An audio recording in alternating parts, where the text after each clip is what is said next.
15 minutes now past 4 o'clock. We all know somebody who experiences lower back pain. Maybe you do yourself. It's one of the most common reasons people visit the doctor and the leading cause of disability worldwide. But accessing proper care for this health problem is not always easy. Dr. Brenna Bath is an assistant professor at the University of Saskatchewan School of Physiotherapy and the Canadian Centre for Health and Safety in Agriculture. Now, she's studying how to deliver services to those suffering from back pain in rural and remote areas. Right now, she's looking for participants with back pain who live in the Kelsey Trail Health Region, and she joins us now to tell us all about it. Hello, Brenna. Hi. Why did you want to research how to help those who suffer back pain in rural areas? Well, for a lot of reasons. We know that people in rural and remote areas of Canada, in Saskatchewan in particular, are more likely to experience back pain than people living in urban centers, upwards of 30% more likely to experience chronic back pain. Also, coming from my clinical experience as a physical therapist here in Saskatoon, I was seeing a lot of people referred from rural and remote areas with back problems, some of them traveling several hours to see me for a 1-hour visit. And we were referring people back to those communities, and they didn't necessarily have great access to care, especially physical therapy care. So this is just a way to look at potential mechanisms to improve access to physical therapy care and services in underserved rural and remote communities.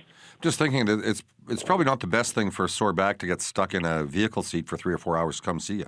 No, especially this time of year. Travel in inclement weather is a big issue and problem. It's time consuming. It's costly to people. They may have to leave their work. They may have to arrange for childcare. So there's a lot of additional challenges that folks living in rural and remote areas face. How debilitating can back pain be? Well, it's pretty common. It affects a lot of people. Up to 20% of Canadians are affected by chronic back pain, but some folks are affected quite profoundly. It can impact their life in a lot of different ways. Having pain every day, it may impact their ability to work, to function with everyday activities, their social lives, their emotional health, their mental health. So certainly, even though it may just be a mechanical back pain as a diagnosis, it can have pretty profound life effects for people. Brenna, you mentioned some statistics earlier that I want to follow for just a moment. Why are those people in rural areas more likely to suffer back pain? Yeah, good question. We're not exactly sure of all of the reasons. Some of the proposed thoughts around that are that there's reduced access to health care, for one. Secondly, people in remote and rural areas may be exposed to different things versus urban areas, so different occupational demands. Farming and agriculture is a particularly high-risk occupation for back pain, and probably a lot of other factors we don't completely understand as of yet. Mm-hmm. So what methods have you studied so far? Well, we've had a larger study going on that is done, and that study was looking at teaming up with nurse practitioners in a rural community to look at ways of delivering care in a different way for people with back pain. So for that study, we looked at usual care, which is usual care with a nurse practitioner. We then had a group of people who saw physical therapists only, and for that we had a physio traveling from Saskatoon to a community about 3 hours northeast of Saskatoon. And the third method was using a teams and technology approach where we had physios in Saskatoon linking with a local nurse practitioner in Arborfield, Saskatchewan, in the Kelsey Trail Health Region, and using a secure video conferencing technology to do a joint team assessment and management approach.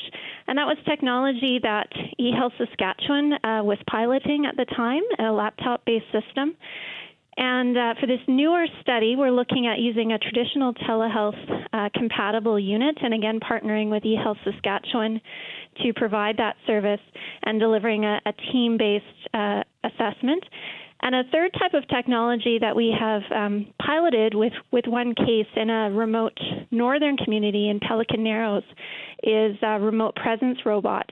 And basically that's just an advanced video conferencing tool with some additional functions. But the premise is the same in that we're using this team approach, physiotherapist and nurse practitioner working together, linking via technology. Is that the research then you're currently doing in Kelsey Trail? Yeah, the one in Kelsey Trail is the one using the telehealth units.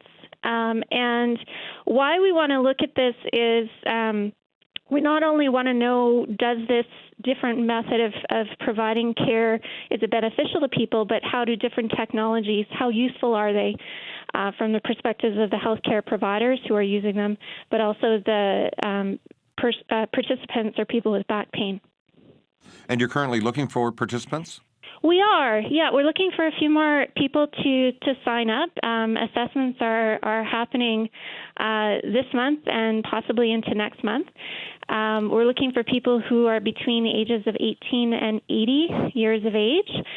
People have had to have experiencing back pain for 3 months or more. And so if people are interested in participating, their commitment would involve a 1-hour assessment with a physio and nurse practitioner. A detailed assessment report and recommendations will be sent to the healthcare provider of their choice, and those recommendations will be shared with the participant at that time. And then we ask people to fill out some questionnaires before and after to get their sense of how they're feeling with it and outcomes. Who do they need to contact? There's 2 ways. We have an email they can contact, and that is back.research@usask.ca. And if they put telehealth in the study line or the subject line, that would be useful. Or they can phone us at 306-966-8316. I know you're still in the process of doing your study, but have you discovered anything so far? Have you got some leads? Yeah, well, we're looking at a lot of different outcomes. So, how does it improve pain, function, quality of life? We also have an economic evaluation alongside this. But I think what we've learned going through this process and the most profound findings we've had so far are just the experiences of the healthcare providers involved in this team approach. So physios and nurse practitioners working together in this way is unique to our knowledge. And there's been a lot of shared learning that's occurred. So each of those healthcare providers are coming with their own unique experiences and training. And I think it's a real benefit to the patient to have that combined experience. And then each of the healthcare providers are learning from each other in terms of different management approaches. So I think that so far has been the most profound finding for us. All right. Brenna, thank you so much for taking time for us today. Okay, thank you. Bye-bye. Bye. Dr. Brenna Bath is a physical therapist and assistant professor at the University of Saskatchewan School of Physical Therapy and the Canadian Centre for Health and Safety in Agriculture. She's researching ways to deliver services to rural and remote residents suffering from back pain.